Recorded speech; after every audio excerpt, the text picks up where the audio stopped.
And Yeah, posting, I know. That's what I did. Okay, that's the 30-minute solution I had. Oh, that was Okay. it. It's about drive, it's about power. We stay hungry, we devour. Put in the work, put in the hours, and take what's ours.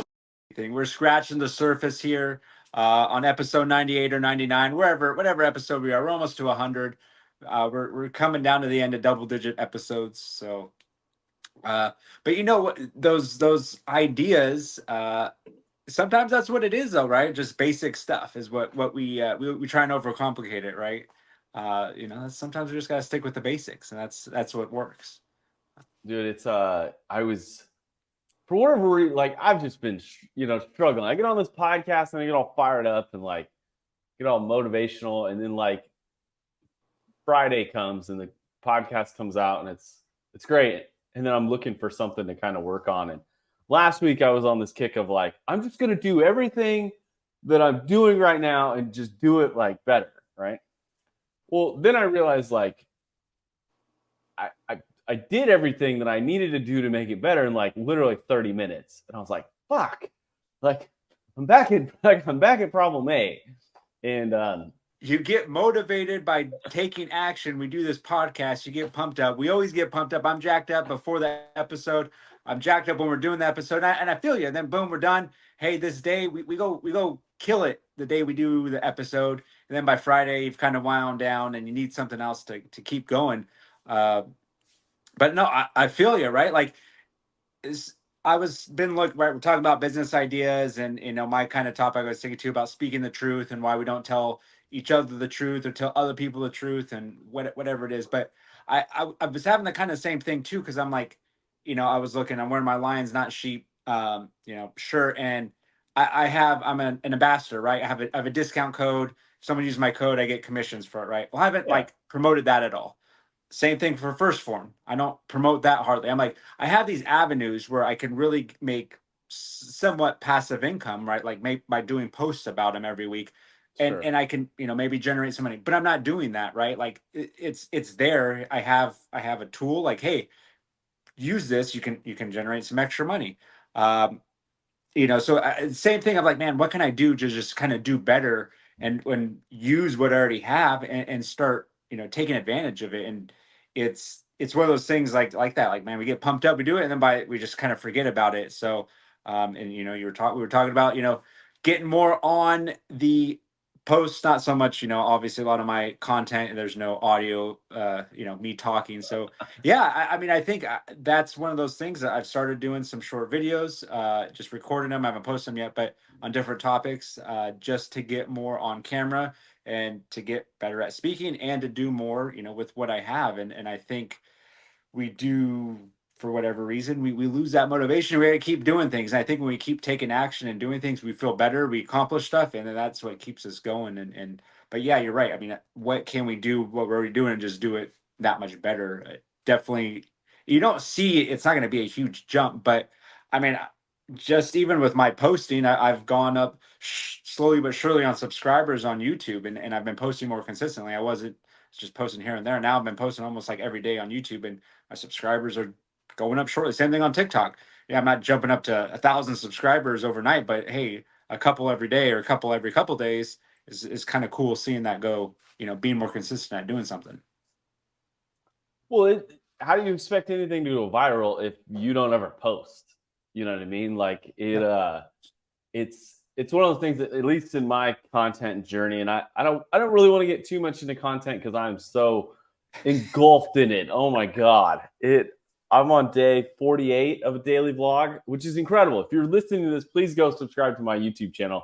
I've got 60 followers, and it's taken 48 videos to get there, which is interesting. But it's one of those things that you're just trying to catch lightning in a bottle. Like, if one of your videos go viral, probably the rest of your videos are going to do pretty well, because people are going to be searching for more of you. And it's one of those things that, I listened to one of my heroes, and he goes, how the fuck do you expect to get famous on YouTube when you only post once a month? Like, there's just not enough opportunities for someone to see your shit. So you got to post every day. And I took that as literal advice. So then I start posting every day, and it becomes an obsession. And I know where I was going with it now, Nate. I was thinking about last week. I go, I'm just going to do the things that I'm currently doing a lot better. And then but then I realized I'm like, shit, that only took me like 30 more minutes. And now I'm looking for more, like I need something else. And my wife always tells me, I go, I should just do less. And she goes, you're the worst person ever on vacation. I go, what do you mean? She goes, in the first like hour, you sit down, you lay down, you relax, you get in the pool, you have a cocktail. And then like an hour and a half later, you're talking to the fucking waiter about how to make more money. And like, then you're at dinner and you're talking about like, you should really start with the dessert menu first, offer us dessert and then ask us for an entree because we're already hungry. We'll order whatever the hell we want right now. And she's like, you got to start something else. And dude, Nate, I know where you're at right now. It's a struggle. It's painful. I almost started a water company in Mexico. I was 5 minutes away from starting a water company in Mexico. So just to go on that, I mean, we with the content thing, and I know you're kind of going, but that's how I really got to build anything, right? I mean, yes, there are the few exceptions, right, that someone took off and blew up, but whether it's business, whether it's whatever you're building your career, it literally is a daily of stacking the blocks, right? Like every day you got to keep, before you know it, all of a sudden you have 1,000 subscribers, you have 2,000, you have 10,000, right? But it's a short daily thing, right? Just like with your business, you got one customer, then you got two, then you got, but everyone wants to have the overnight success. And I think we just kind of forget about building stuff, slowly. And with that, it is I'm going to challenge you, JC, with, you said you did everything. Are you really doing everything that much better? Are you doing it that much more? That only took you 30 minutes to do whatever it is that you're doing, because we all think, okay, man, I did this, I did that, but it's like, did I really do as much as I could, right? Like we're always quoting other people. Alex Ramosi talked about, right, like when he did his book launch, I was listening to his podcast, he was just saying how he would record himself 3 times a day for this hour presentation for how many days. Like, so he spent basically 1,000 hours practicing his 1 hour presentation that he did for his book launch. And, and it's like one of those things that we say, oh, we did it better, but how much are we really doing better? To say, yes, we did this. Yes, I trained. Yes, I worked on my skills, but how much are we really doing it? So I'm just going to challenge you, JC. How much better, how much time did you really spend getting better? Where you're like, okay, now I need something else to do. Well, so the avenue I'm talking about is content creation. Okay, the Adventurers 3. It's our family YouTube channel, and I was like, how? So I ran into this other YouTuber in Vegas, and I go, how do you grow? What's the fucking magic bullet? He goes, daily vlog, and I'm like, I'm doing that. Like, what's another avenue? He goes, well, what is your content? I go, it's travel content. And he goes, okay, perfect. He goes, how many videos are you doing right now? And I was like, I'm doing 2 long form videos, anywhere from 10 to 15, 18 minutes long, on Sundays and Wednesdays. He goes, great. How many shorts are you doing? I go, fucking 0. I hate shorts. He goes, so do I. Because shorts suck. They suck because they're literally like, you spend your entire like week documenting your life, and then you got to sum it all up in fucking 30 seconds. And then you got to figure out somehow to like get someone's attention and keep their attention and then keep coming back. And it's just a nightmare. It's really hard to tell that story.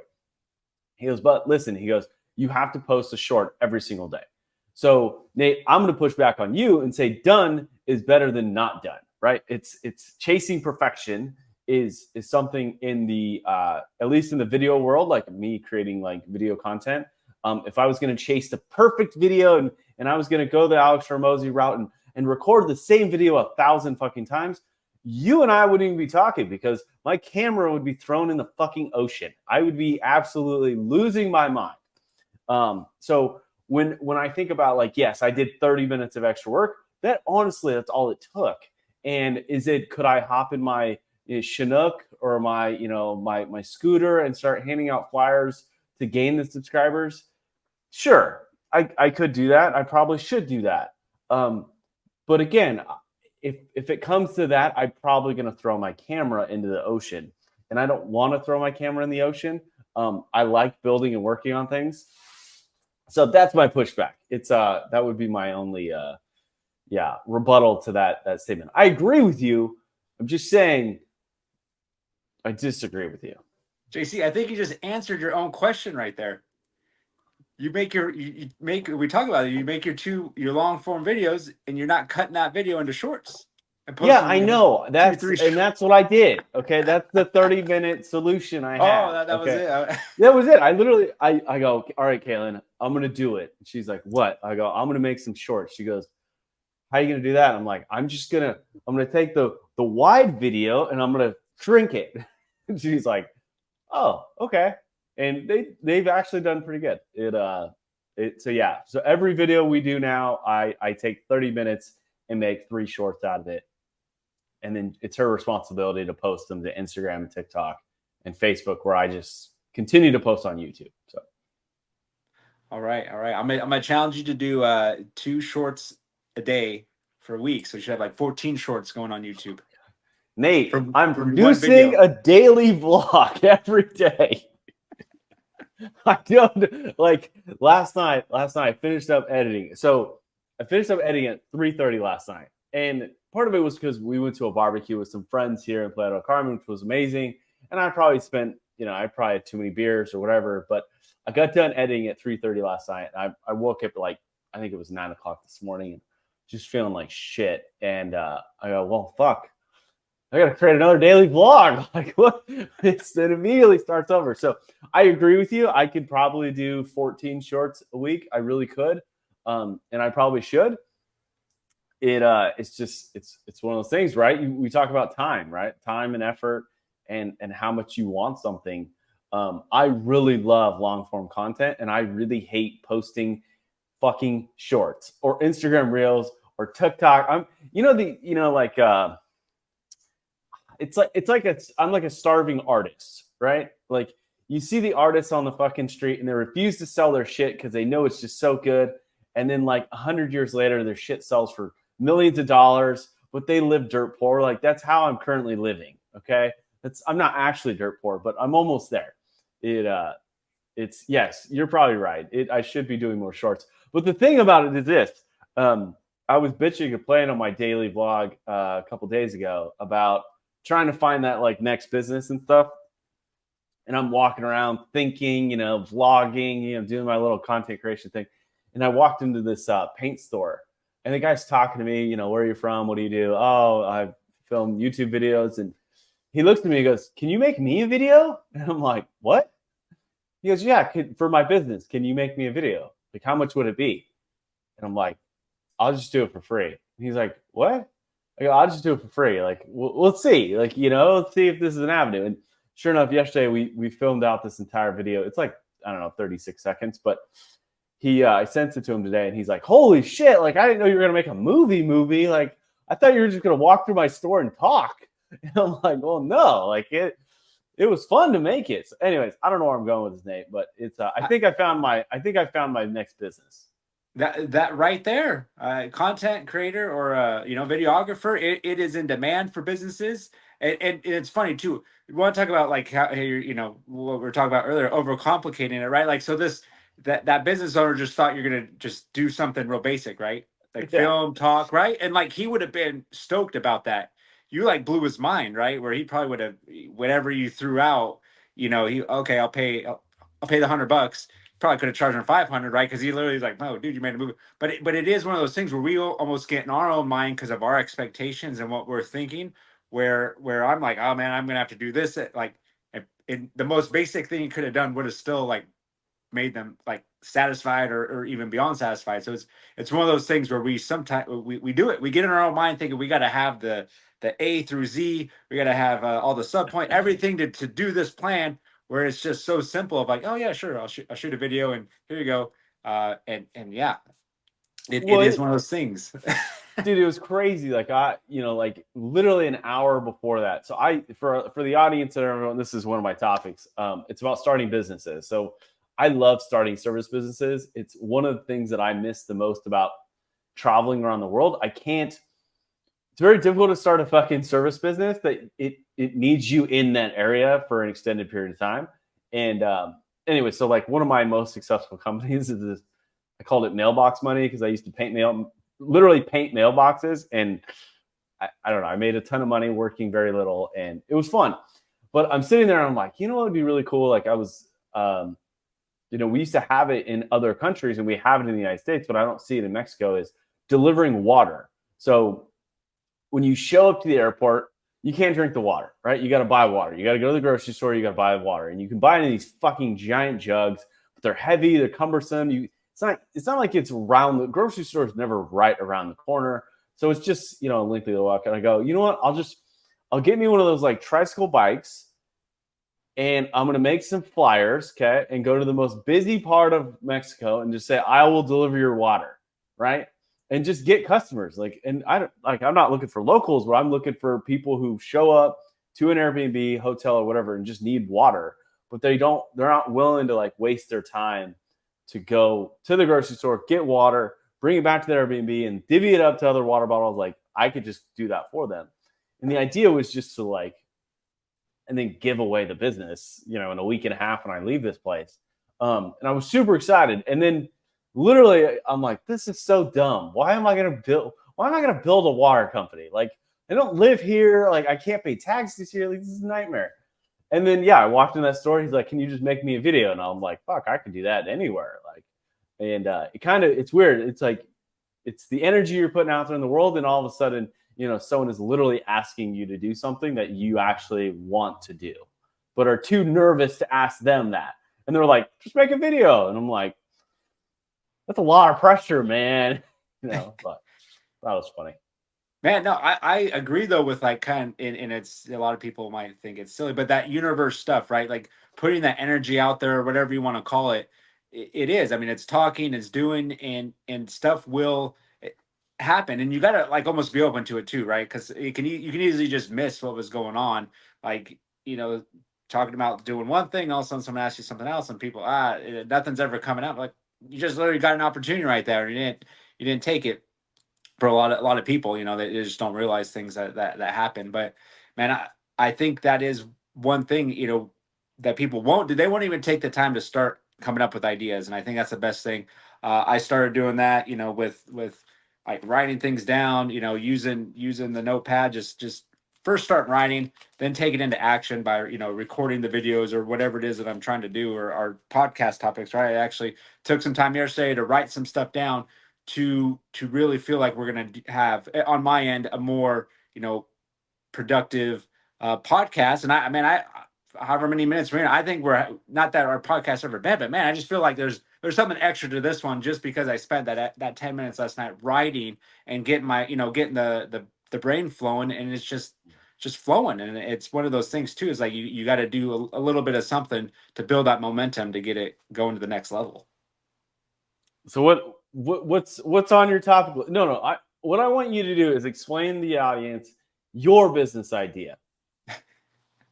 My business idea? Yes. One of my business ideas that I well, it's not even an idea. It's just what a lot of people do that I want to get into more is coaching, whether it's fitness, nutrition, just accountability, all the things that people I think need help with, or a lot of people need help with out there that aren't just living the average life. The one thing, I work so hard to not be as average, and working on myself and personal development. So, that's my one avenue of a service business that I do want to get into, is, helping people, however they may need help. So, yes, I'm going to start doing more on social media, start posting more about it, start reaching out to people, about it, and that's one thing. And on that, what people need is accountability. They need the truth told to them, because a lot of us, we hold back the truth. Someone asks how we doing, we give them the most generic answer. Hey, how can we make things better? This, or we don't really say the truth, or what's going on with the situation. Well, this, or we give the most generic answers, because we don't want to rock the boat. We don't want to get people's reaction from telling the truth. Actually, that's shit, or this, whatever, that food you're eating is crap. How's it taste? At the restaurant, right? Hey, how was your meal? Oh, it was good. Even though it tasted like crap. And it's like, this is the worst fucking chicken I've ever had, or whatever you might be eating, right? Like, it's just in us not to speak the truth. And that's, one of my topics that I had of just because it came up at work was like, man, we hold back so much of telling the truth or just saying, how we really feel. It's you gotta tote like a very like I gotta make sure my 5-year-old's not in here because I think being polite is really key, because I think a smile is easier to make than a frown, and I think someone's just ability to ask you like how your day is going, and you go it's pretty good or it's okay. um, if you give them the honest one, like the only pushback I'll give to you is like you're dumping all your shit on someone else. They're like, holy fuck. Like, but I do agree with you. I think it's one of those things that you're not being honest with yourself. I used to do this a lot when I was going through like some depression type stuff. People would ask me like, hey, how's your day going? And be like, it's wonderful. And then I realized like it's not wonderful. And you kind of stop, and instead of like projecting that on someone else, you start reflecting on like, hey, why is your day not good? Why is it, why aren't we having the best outcome, and why aren't we able to be more honest with each other? It's one of those things that, especially in business, and the scariest thing, like I asked, I jumped on Facebook, asked for people's like ideas for businesses, and I got a bunch of generic ones, which is kind of what I expected, and I should ask a better question. But it one of the things that I crack up on is it's called the mom test. So if you ask your mom, like, hey, mom, I'm thinking about starting this business, she's 9 out of 10 times is going to tell you that's the best business in the world. And you're like, yeah, but you're selling, chocolate covered dog shit. That's not a great business. It's not. Like, who are you going to sell it to? Other dogs? Like, I don't know anyone else that eats dog shit besides dogs. And I don't know where Nate went. You back? Yeah. Oh yeah. I don't know what happened there. Dropped you, but it yeah. So I think it's I think at least for me as a content creator and someone that's going to get into like video production, someone that is overwhelmingly honest. There's often times where I thought a project went really, really well, and then someone else looking at it through a different lens goes, well, like, why the fuck is the lighting like so bright? And you're like, oh shit, it's because I had the aperture wide open on my camera because I was trying to get this blurry background, and then in conjunction with the sun moved, and all of a sudden I've got these super bright people, and can we darken them up? And that sounds horrible, but can we essentially bring back the skin tone? And it was one of those things that was refreshing because when you look at that production, it wouldn't have been perfect. It wouldn't have been great without that feedback. And I think oftentimes people get into that mom mentality of like, oh, it's wonderful, Nate, your fitness business is just going to be perfect. It's going to be so great. You're going to have thousands of customers. I want a big shiny yellow Corvette, or whatever. But when you look at it, and at least for me, I'm going to question you. I'm going to ask you. I'm going to push back, and I'm going to say things that are that might irritate you. And you do that to me. Good God, you're like, why don't you do 14 more shorts? I'm like, because I'm going to throw my computer in the fucking ocean. That's why. I'm tired of staring at the editing software. But yeah, I think it's refreshing. Well, you know what, too, though, and the market will tell you how good you are, right? Like even with like I look at my videos or my subscribe, right? Like that really tells you the amount of views you're getting is sure there's an algorithm, but at the same time, it tells you, right? It'll tell you how long people are watching this video. If you have a 60-second video and people are watching it for 8 seconds, right? On average, you could be like, well, shit, there's obviously something going on with my video. The market, that stuff, that feedback you'll get, right? Or your business, right? Or whatever it is that you do, you'll get that feedback or the not feedback at all of what is, what's really good and what's not. And that's, a good indicator about stuff. When you have things that you're doing, you don't necessarily even ask anyone. You can just look at what the results are for your stuff. So it does, because, I'll look at that like, oh man, I got this video that 450 views. I'm like, oh well, shit. So something was going on with that video that no one liked for whatever reason. So it's one of those things. Sometimes it's not it's the not the feedback you get, right? It's the things that aren't happening that we can take and get. And I think too, a reason why a lot of people are just soft, right? A lot of people don't want to hear the truth. A lot of people don't want to hear what's really going on. They don't want they wouldn't want to hear it themselves. So I think they don't wouldn't want to say that to other people as well. And it is getting uncomfortable is the only way we can grow. I'm a big proponent of that with whatever it is, and a lot of people, which even me, right? You have to push yourself to get uncomfortable, and I think that's even kind of part of it is that like we don't necessarily say um, what how we really feel because we it's uncomfortable. It's uncomfortable to say it. It's uncomfortable someone said that to us, so we just kind of live at this life of being comfortable all the time. So hey, we don't want to rock the boat. We just one of those things, and it is, and that's why I enjoy what we do because we can be like, hey, what do you think about this? It's no, we're gonna get some honest feedback from each other versus someone else you might ask. They're gonna just give you the generic answers, and you're just like, I wasn't looking for that. And back to that point of even sometimes we've got to make sure we're asking the right questions. It's not when we think, man, I thought that was the right. No, it's we didn't ask it the right way and to get the answer we're looking for. So when do you take that feedback loop and tell it to go fuck itself? I mean that's gonna be to each person what they're comfortable with, right? Because one of the things I hate too is always thinking is like whatever it is like, am I quitting too soon, right? Am I just not good enough yet, or is it not the right thing, right? There's just that balance of like I'm hating to take feedback, and then okay, do I need to change it, or are these just people that you, are they the people at Thanksgiving that are giving you the opinions, right? That we really don't care or aren't, is it your Uncle Bob who telling you how to make a better video when he's never shot a video in his life or recorded it? It's just one of those Yeah. things. Well, who's the feedback coming from, and is it, how do we take it, and how can we take that if it is good feedback? How can we improve on what we're doing? It's I was paying attention to my mentor the couple days ago, and someone asked him a question of like, do you like what do you what do you think, like, do you look at the analytics? And he looked at him and he goes, what are you talking about? Like do you make the video for like the audience? He goes, I don't give a fuck about the audience. I make the video because I like the video. And I was like, wait, what? What did you say? Like, fucking rewind that back. What do you mean you don't give a shit about the audience? He goes, I don't care about the audience. I don't care if they like it. I don't care if 8 people watch it or 400 million people watch it. And he goes, it's great to have like the satisfaction and the millions of subscribers and 100 millions of views and billions of views and all that. He goes, that's all great. He goes, but at the same time, like, if I don't love what I'm producing, like, I'm not going to produce it.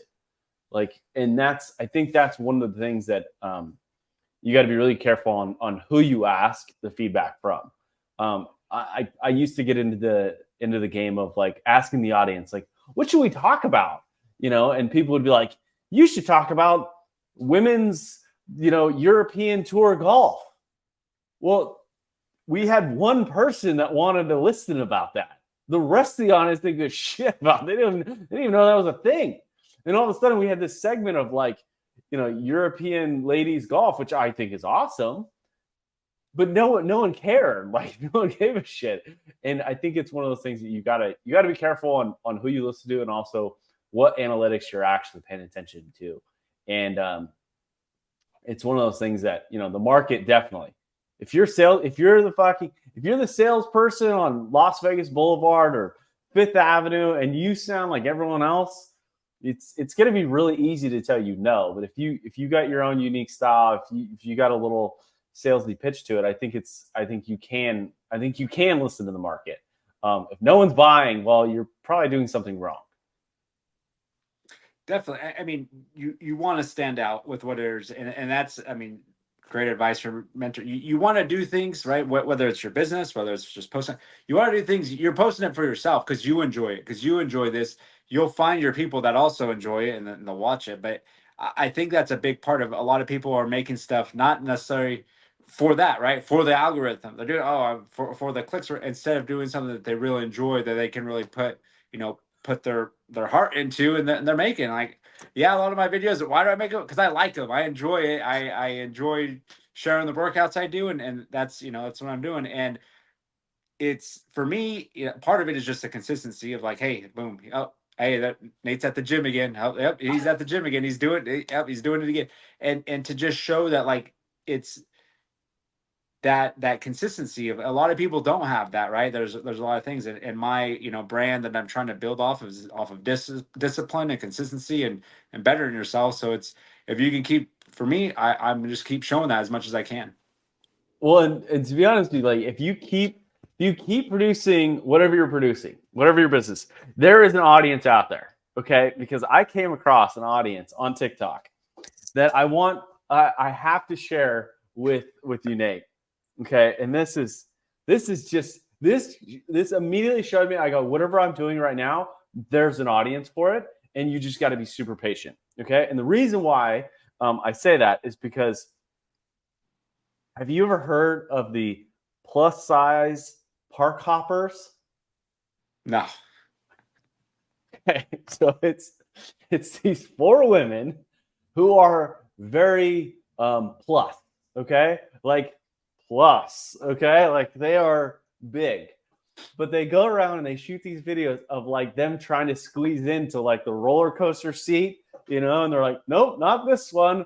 I weigh 385 pounds in the the Buzz Lightyear slide. Doesn't work for me. So if you're a similar size, you can't go on this ride. Or they go into the Disney Magic Kingdom, Burger King restaurant, and they're like, great news. There's no arms on the chair, so you're going to have no problem. And sure enough, this account has like hundreds of thousands of followers. Like they are crushing it. And it's one of those niches that I'm scrolling. It's like 2 a.m.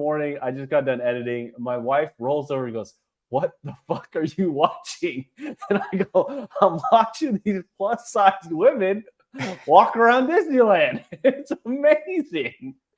It's incredible. It just reminded me that there's an audience for everyone. No, exactly. And some it just shows that we overcomplicate things, right? Like we can make content, we can make something that whatever we feel like is that's that's the informational route, right? That's one of the things that videos should be, rather entertainment or informational. And so it's the informational route, right? There's a lot of plus size people that find this information very valuable, and if they're going to go on this trip, they want to know about things that they can or can't go on, or where they should and shouldn't go. So that's, I'm assuming that's what, I'm sure there's some entertainment value to it too for some of the other people that watch it. So it's just probably a mixture of both. they squeeze this one girl in this like roller coaster, and it's like not even the roller coaster, it's just the seat of the roller coaster that's outside the ride to make sure you could fit. Yeah. And there's like 3 of them like shoving her into the seat, and they're like, nope, she doesn't fit. It's uncomfortable. I was like, oh my God. Like, it's incredible. And they have like sponsors, and like, it's nuts, dude. I'll send you the account. Maybe I'll put the account in the show profile just to anger Nate and his fitness business. It just goes to show that we can be doing more, JC. That's all I'm going to go with that. We can be doing more. We are not doing enough. It was funny last night. Someone asked me, they're like, where do you get your inspiration from? And I named off like a bunch of people, and they were sitting there and they're like, we don't know who that is. And I looked at them, I'm like, these fucking people have like millions of subscribers on YouTube. You don't know who these people are? They're like, we have no idea. So I started showing them pictures and videos, and they're like, never seen it. And it reminded immediately that like there's definitely a niche for everyone, but there's also so much room in the world to really carve out your 0.001% of an audience, and anyone can fucking do it. It just was a solid reminder yesterday that you could literally copycat what everyone else does, and you can find your own niche, and it doesn't matter. It really doesn't matter. You just got to put in the effort. Yeah, I mean, when I did a lot of when I used to work for the rap shop, and I was part of groups, and that's one thing I was always, really advocate for people with doing marketing is, even in a small town, right? Like this was in a town of 60,000 people, which isn't, is relatively small. And businesses that have been established for 10 to 15 years, you would still go up to someone like, I never heard of it. It's on a main street, right? Main street, main intersection. People still have not even heard of this business, where it may be. And that's where I'd always advocate is like, no matter how much you think you've saturated your market, there are still people that don't know about you in it. And even if you are in the best location and you've been around for 10, 15, 20 years, there are still people that be like, I've never been there, never heard, and even in small, stuff like that. So no matter what, right? I mean, we're talking about millions of people, and that just goes to show that no matter what you're doing, you could be doing more, because there's just in the U.S. alone, there's what 350, 400 million people, right? Then you take worldwide billions of people. So it's just like no matter how much you think you're known or whatever, that there are still people that haven't heard of you for whatever reason, right? There's people that just a lot of those people probably aren't ever on YouTube. That's probably a big part of it. And if these people are more quote unquote YouTube famous, or same thing, people that aren't on TikTok or on Instagram, some of these, which is why it's important to be on all platforms, because yes, cool, you've built this audience on one platform, but there's people that aren't even on that platform, and then so you really want to spread out as much as you can so you can grow your audience. It yeah, it's I disagree. I think grow on one platform. Once you get pretty big on that, then hire some people to put stuff on, or have your wife do it, and put the content on on your other platforms. Because I just can't do it. Like I've tried so many times, and I get so frustrated. And that's probably why I love YouTube so much, is because it's like searchable, and you could schedule it. I could schedule fucking content for 15 years down the road. It's gonna pop up, and but at the same time, I completely agree with you. It's something that um, as I dive into this like video production company, I'm realizing that people want the social media aspect of it, and they have the same problem I have of they need to be on all channels. They need to be the next Gary Vee, but they don't have the time or the energy or the effort to like post on all these fucking platforms, to be everywhere. And I think Alex Hormozy was talking about he spent $3 million last year on content, and they post anywhere from 50 to 150 posts a day, which is just mind blowing. I mean, that's what is 100 on average, times 365 days. That's 365,000 pieces of content. Like that's, I don't know if that math is right, but it's a whole shitload. Well, so of course, right, we're talking about people that, and obviously there's certain people that have teams, so yes, they're able to do lots, and so obviously you can't as an individual be able to shoot, you know edit and post all that, of course. But to what your capability or what you're capable of doing, are you capable of posting one piece of content a day on 4 different platforms? Yeah.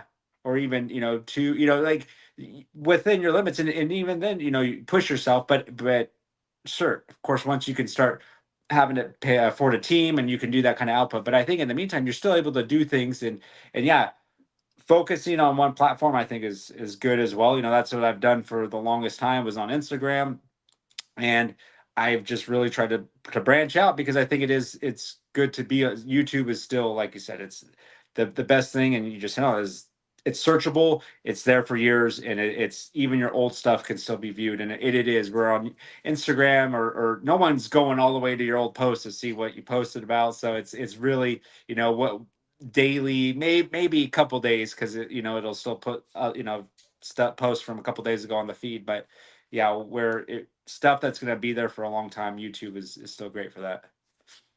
It I wrote down this story that I wanted to share with you in Vegas that I thought was super interesting, and I wanted your opinion on this story, because it's one of those stories that you sit there and you question, like like everyone, like at least everyone, and including myself, like I'm so hesitant on asking like for business. I'm so hesitant. I don't want to disturb people. I don't want to like inconvenience them. I don't really want to hear the no. And I saw this example, and I wanted to share it with you, Nate, because I wrote it down and I thought it was pretty cool. Have you ever seen those guys that dress up in like robes? They're usually from like Southeast Asia or it's some Asian descent, like Taiwan maybe, or Indonesian, or like they look kind of like monks. I don't know if I'm gonna get our I think that's who they are. Yeah. Anyways, and they usually like are just handing out like bracelets or like things, and then people in exchange give like donations, right? And these guys in Vegas are everywhere. Like they're on every fucking corner. And I was walking through Vegas and I'm sitting there vlogging, and I turned the camera off. Like I sat down on like a bench and I watched this dude for like 20 minutes. And because I wanted to count and I wanted to kind of see his progression, what his business model was. And I thought it was just absolutely genius. One, it was genius, but I was like, what kind of car do you drive? Like, how many cars do you own? Like, how many real estate properties do you have? Because you just made an incredible amount of money. And what he would do is he would dress up in his garb. He had like his bag of like bracelets or whatever, beads. And he wouldn't even ask anyone. He would just try and like almost touch them with these fucking bracelets. And like for I think it was like anywhere from 12 to 15 people he offered his bracelet to, he got a sale. And most of the time that sale was involved with like 3 or 4 different people, because we're in Vegas, right? So everyone's kind of they're all like walking down the strip together. It's not just a single person. The dude probably made in 15, 20 minutes, probably $800 is what I could roughly count. So every like 12th person would buy something.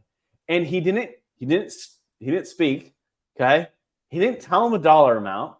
He didn't give them any direction. They just handed him money, and he would grab the money and he put it in his pocket. That was it. There was no change. There was no debating. There was nothing. It was just, and then they're like, "Oh, do you have anything else?" And he would just start putting shit on people. Like, it was crazy. And he never talked. And he's looking at me because he's like, I've got a camera and I'm sitting there for a while. And I give him a thumbs up, and he just smiles. I go, "Do you speak English?" He goes, "No." I'm like, okay. And then the weirdest thing happened in the world. This is the weirdest part of the story. Guy walked away with $800 in like 15 minutes. And I'm on like one of those top levels of like those bridges, that go over the street. Yeah. And I looked to the left, and then I looked to the right, and he disappeared. It was like magic. It was crazy. And I was like, where the fuck did that guy go? So I got up and I realized he got on an elevator that goes down the fucking, I had no clue it was an elevator there. And he just bailed. But I don't know. I thought it was a cool story. It was one of the coolest things that I've ever witnessed, and probably the fastest $800 I've ever seen someone make in 15, 20 minutes. Yeah, I mean, it's. I think I can never say this word correctly, but it's reciprocity. Yeah. Basically, you give something first, they're going to give something to you, right? So, I mean, that's why there's it's part of it. And I've even seen restaurants kind of go. I've never been to but where they don't have any prices, right? You pay what you think you should pay, and they actually make more money instead, because people are willing to pay more than what they think, right? So it is one of those things, especially in Vegas, right? It's how can you stand out and be different, right? Like, this person's not saying anything, he's not bugging, he's just touching you with a bracelet or a necklace or whatever it is, and right, and people are, if they like it or whatever it is, they like you something that you're doing, it could work, and I think a lot of people though would be afraid to do that, right? Like, okay, I'm going to take all my bracelets. I'm just or whatever it is, whatever the item is, I'm going to stand here. I'm just going to try and give it to people and see what they'll get you, right? And but a lot of people probably would be afraid to do that. It was nuts. It was absolutely nuts. I was so shocked because there was no the only real interaction was people go, no, like they don't. I've heard of the scam. Okay, I read this somewhere. Someone told me I don't need any of your free shit. Okay, because they know like if something's free, it's not technically free because they're going to be indebted to someone. And it was just so interesting to see someone that they chose not to speak the language. They didn't offer anything. All they were doing is just trying to give their crap away. And people were paying them for it. And they were paying a mass amounts. I don't know what those bracelets are. He probably bought them in China for, a fucking carton full. And he's, he bought them for a nickel or whatever. And he's making, hand over fist. But it was just one of those things that I really recognize that if you just have the balls or you just have the nerve of just not giving a fuck, you can make a ton of money in cash. It was crazy. It was crazy. It's absolutely crazy. That's all it takes is some action, JC. Dude, I was thinking about it like in Mexico. I was like, I don't know how I could do this. Oh, there was another guy. Literally, like regular guy on the strip. He's just got a bag of water, right? It's like 85 degrees. It's kind of hot. I'm running along and I see this guy. I'm like, how much for your water? He goes, $2. I go, how much did you buy it for? He goes, $1. I go, I fucking love it. Like it wasn't cold. It wasn't anything. It was literally a bag of Dasani water. And he's just like, $2.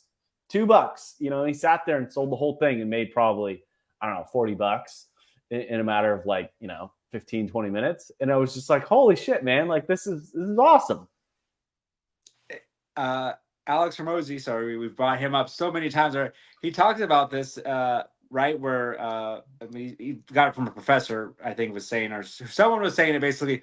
What is the best thing for your business? People were saying location, this or that, and what it is a hungry crowd, right? Outside, when I think the example is when like a basketball or football game ends, all the people are leaving. If they're hungry, you have your hot dog stand. It doesn't matter how good they are, how much it is, right? Like if you have a hungry crowd, they're gonna pay you, right? If it's 100 degrees on the strip and you're selling, if you have cold water, probably a little better. But anyways, if someone's thirsty, well, they're gonna pay, right? It doesn't matter. That's all it is. It's just having what someone wants, and they're gonna buy it. So solving a problem. It's as simple as that. Solving a problem. Or don't solve any problem. Just like hand people free shit and they're gonna give you money. Dude, mind blowing, absolutely mind blowing. I don't get it, and I really want to try this experiment, Nate. I want to do it here in Mexico, and it probably wouldn't go well, but I don't know. I don't know. I was thinking about going to one of these local shops and just literally trying to and buy in bulk, and just try and walk around and just try and hand people stuff and see what they do. I don't know what they're gonna do. I don't know. And you go, oh no Espanol. I don't know. What do you? I don't know how to not talk. So that would be probably my biggest struggle. But I don't know. What do you think, Nate? I think it's a great idea. I don't know if in Mexico, right? Because you're gonna have a lot of competition, but I think you got to get something different. But competition. Who cares? There's a guy selling lukewarm water next to a 7-Eleven for double the price. But what he has is he's closer, right? You don't have to walk in the store. I'm right here in front of it. Sure. No, I like it though. It'd be something good to try, and the hardest part is just not saying anything for it, right? Just giving and let people pay you, because even in the water guy, right? If he's limited to $2. What if someone's willing to pay $3 or 4 or 5 or 20? 4 for 20. I don't know. Exactly. That reminds me of a video I watched. I don't know how real it was, and I don't know how. Talk about late night scrolling. I don't know how I got into it, but it was these kids, and they were like, okay, we're starting with this $1, and we're gonna turn it in because we got to fly back home or whatever. So they bought. And one of them was they bought a case of water, 6 waters, and they went and sold it, doubled their money. It is just one of those things, right? It's like, I guess, however much you want to try and do it, you just got to do something and just be willing to do it and go talk to strangers. Well, that reminds me of the story of the Craigslist guy. So when Craigslist first came out, they've got a trading section on Craigslist. This is fucking 20 years old now, but He traded all the way from a paperclip to a house. Like that was his goal, is to get a free house. And he ended up trading up from a paperclip to a house. Like I don't think it was a nice house, but I thought it was, interesting that you could essentially trade up your entire life if you really wanted it to. Yeah, I mean, I think a lot of people don't barter these days as much as they used to, and probably because of just that of scams and it's not even scams. It's just like with the world we live in. Like, man, does this work? Do you know enough about what it is? Like, oh, someone's gonna trade me for a PS5 for this. Like, oh, well, what if it's just not working, or the iPad or the car or whatever it is? It's definitely a risk, and well, but that's the thing. Like, that's the thing. Like, most people won't do it because they're not willing to take the risk. And I think every successful rich person is willing to take the risk. Oh, the PS5, they said it worked, but now it doesn't work. Well, fuck, now I'm trading an old piece of shit, non-working PS5. What can I get for that? Can I get a case of water? And I think it's like 75 hard. You fucked up, right? You took the risk, you failed, you landed flat on your face. Guess what? You got to start over. And I think if more people like had that mindset, I think there'd be more successful people in this world. And I think you and I are great examples of people willing to take the risk. And it's something that just gets me all fired up. Like, I don't know how many businesses I'm going to start today, but I feel like there's going to be a handful. All right. Well, we're all jacked up to get our win our day. I'm gonna shoot some more videos when we get done with this. I'm gonna post some stuff. We're gonna get rolling. Absolutely. All right, Nate. Till next time. Take some action. It's about drive, it's about power. We stay hungry, we devour. Put in the work, put in the hours, and take what's ours.